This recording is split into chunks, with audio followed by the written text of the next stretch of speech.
Peace, peace. This your host, Selah, Shalom. And this is the Cosmon Teachings in the words of Jehovah and his angel ambassadors from the Cosmon Bible, OAHSPE. And the topic of discussion today is called the Anubis Mysteries and the Sphinx Connection. Now, in ancient Egypt, Anubis was depicted and described as guardian and protector of the dead. His role is key in the afterlife proceedings, which makes my argument strong. Because in this vid, we're going to show how Anubis indeed played a role in the afterlife proceeding from the OAHSPE's perspective. Now, the depiction of Anubis is a man with the head of what some call a jackal dog. And in many depictions, they show him as a dog in a guarded position, which is symbolic to guarding something or someone. Now, the way the Sphinx tie into this is that we've been taught that the Sphinx is a lion, or it's a lion body with the pharaoh head. But come to find out, both may be wrong. Because when we observe lion statues in Egypt, there is no lion sitting in this posture like Anubis. And the pharaoh head is an attachment to the Sphinx, which shows that the head was more likely added during the Middle Kingdom, which most Egyptologists agree. The Sphinx originally was Anubis. It's an author by the name of Robert K.G. Temple who brought this out. Now, when we observe statues of Anubis, we see that the posture of Anubis laying on his belly is identical to the Sphinx. And there are numerous statues of Anubis in this posture. But when we observe the lions, they are not seen in this posture, which cuts the idea that the Sphinx is a lion due to this fact. And to further prove the Sphinx is related to Anubis, Anubis is described laying on his belly in the pyramid text. In the pyramid text utterance 727c, it states, as Anubis on his belly, who resides in Heliopolis. And in utterance 677 it states, who keeps secret his form, like Anubis on his belly. Receive thy face of a jackal, rise thyself up, stand up. So here we have a direct scripture referring to Anubis on his belly, just as we see him depicted on statues, and the same way you see him depicted as the Sphinx. Now, to tie it into OAHSPE, the rise of Anubis took place during the 23rd arc cycle after the creation of man, from 3953 BC to 1553 BC, which is the length of the 23rd arc cycle. Now, in OAHSPE, Anubis is an angel and was part of true God's heavenly kingdom before Anu-Hassad became a false god. Now, the cause of Anubis' position as guardian is due to this fact. In the Book of Wars Against Jehovah, chapter 3, verse 9 and 10, it states, verse 9, to have faith in one great person, the ever-present spirit, creator, and ruler is well.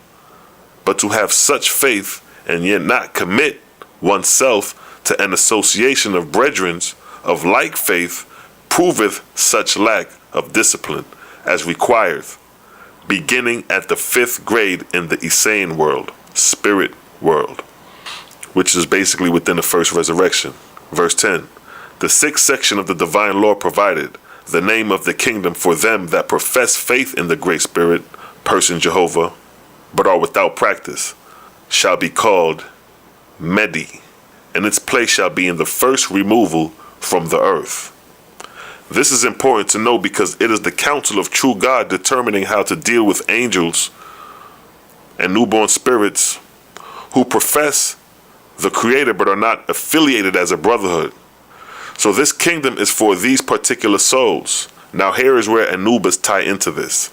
Book of Wars Against Jehovah, verse 4, chapter 1 through 6, it states, Jehovah spoke to God, saying, because thou hast founded Medi, referring to the name of the heavenly kingdom, thou shalt make Medi laws, and thou shalt send thy surveyors down to Haiti and to the earth also, and they shall choose a heavenly place for thy new kingdom.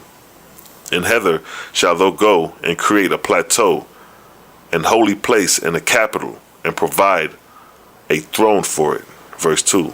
And when thou hast completed thy work, thou shalt call to the throne a sub-god, who shall rule in thy place, with wisdom and power and love in my name. So here we have a kingdom being established for those who profess faith in the Creator but are not affiliated. So that's the purpose of this kingdom. And then the sub-god to rule over this kingdom will be Anubis. Verse 3, but since many of my chosen forgot me, and so apostate themselves, thy sub-god shall also receive their spirits, and his kingdom shall be their kingdom till they are purged of their sins. So here this kingdom is set up as a stopping point. It's a place to get purged of your sins, and then you can proceed to progress in the upper grades. That's the system and order of true God's heavenly kingdom. Verse 4, God spoke in the council of Cryosheva, relating what Jehovah had said to him. And the council then ratified the commandments of Jehovah. And there was selected one, Achang-li, and made sub-god of Medi, with the title Anubi, signifying meditator and judge of grades. So here the sub-god of this kingdom is Achang-li, and his title is Anubi, signifying meditator, judge of the grades. So again, the purpose of this kingdom, as stated earlier in the Book of Wars, chapter 3, verse 9, it states to have faith in one great person, the ever-present creator and ruler as well, but to have such faith and not yet commit oneself to an association of brethren of like faith proves such lack of discipline. So that's the purpose of this heavenly kingdom. Now, once the kingdom is established, they establish the Anubis rites and ceremonies. As stated in the Book of Wars Against Jehovah, chapter 7, verse 1 through 12, it states, verse 1, the Anubis labor on earth was to win the disaffected of the king's people into association. So the same rules that applied in the heavens are now applying on earth. Same thing, as above, so below as above. Verse 1, the Anubis labor on earth was to win the disaffected of the king's people into association, and as far as possible bring them into the rites of faithism. Anubis sent tens of thousands of angels into all the regions of the earth. By inspiration and otherwise, these angels established the rites of Anubis. So now you see how heavenly things or spiritual things are established on earth through inspiration of these angels through mortals. Verse 3, by these rites even kings were converted to faithism and the full ceremonies of the brethren. Verse 4, and by the same means were the Mai Chung of Japheth made into faithism, and by the same rites were the Ethins of India converted to faithism, adopting all the rites and ceremonies of Emeta Shemvat afterward, meaning Emeta Shemvat meaning order of faithis. Verse 5, and it came to pass in course of time that there were no suffering poor in all the world. The faithis had gathered them all up and made brethren of them. And the contribution to the faithis by the king's people rendered all the people comfortable. Verse 6. Now here are the 5 degrees of the Anubis rites and ceremonies. Now this is the real mystery that was taught in Kemet that is lost. Verse 6. For the degree of Anubi, anyone who desired to learn heavenly things was eligible. The rites and ceremonies were in dark chambers, and the angels of heaven clothed in sargos took part therein. The angels materialized before the initiates, and the angels taught mortals by the voice the mysteries of spirit communion, how to sit in circles and in crescents, taught the 4 dark corners and the 4 bright sides, taught them how to ascertain from what grade in heaven the spirits came, how to keep off evil spirits, how to attract righteous spirits, taught them how to develop in Suez and Sargos. Suez is the ability to see angels, Sargos is the ability for angels to materialize in your presence. The secrets of falling water, the application of lotion to the skin that would make poundings and wrappings. Verse 7. The second degree taught the people of the Great Spirit and his sacred names, taught them his high holy heavens, where all is rest and happiness forever. Whoever took the second degree had to live 1 year with the poorest of the poor, going about soliciting alms, reserving only the poorest of things for himself. And if found a person naked, he must take off his clothes and give them to that person. Men and women alike serve the same condition. Verse 8. The third degree taught the dominions of God and lords, and the place of their abiding, and their irrespective labors in heaven. And the members must learn the names of the God or gods, Lord or lords, and the divine laws, the words of salutation, the anthems, the prayers, the praise, the position of utterance, the orders of marching, to write sacred names, the sacred of begetting pure offspring, and the key to the two preceding degrees. Verse 9.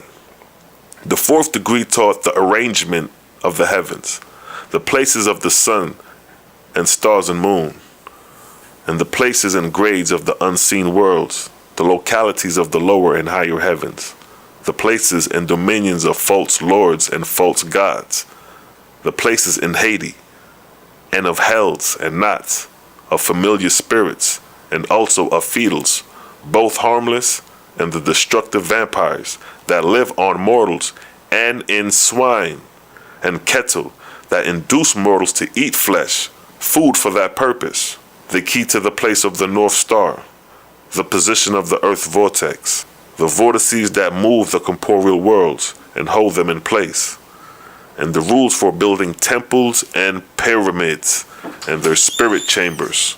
Key point where it says, and the rules for building temples and pyramids with their spirit chambers. So that lets you know that the pyramids had spirit chambers, which was the place to commune with spirits. Verse 10. Besides these, there was the fifth degree, which reaches the secret of life in the flesh, the power of will and how to use it far and near, how to rule over others without their knowing it, to cast spells, to enter the prophetic state, to estimate numbers without counting, to find proportions and distance without measuring, to forecast the time of things, to find the weight of things without weighing, to find the power of a capstone before it is made, and of the lever and screw, to find the friction of things before they were moved, in order to know the power required. The fifth degree was called the degree of prophecy, and the place of initiation was called the college of prophecy. Verse 11. In this degree, the angels came in sargos, meaning they materialized, and taught these things orally, and mortals initiated thus learnt them, but no one could take the fifth degree without having become proficient in all the four preceding degrees, and without the recommendation of a rabbi or a priest who had the charge of the school. Verse 12. And such was the wisdom of God that only faithists could receive the degrees, except the first degree. Therefore the greatest knowledge of the earth was kept in secret with the faithists.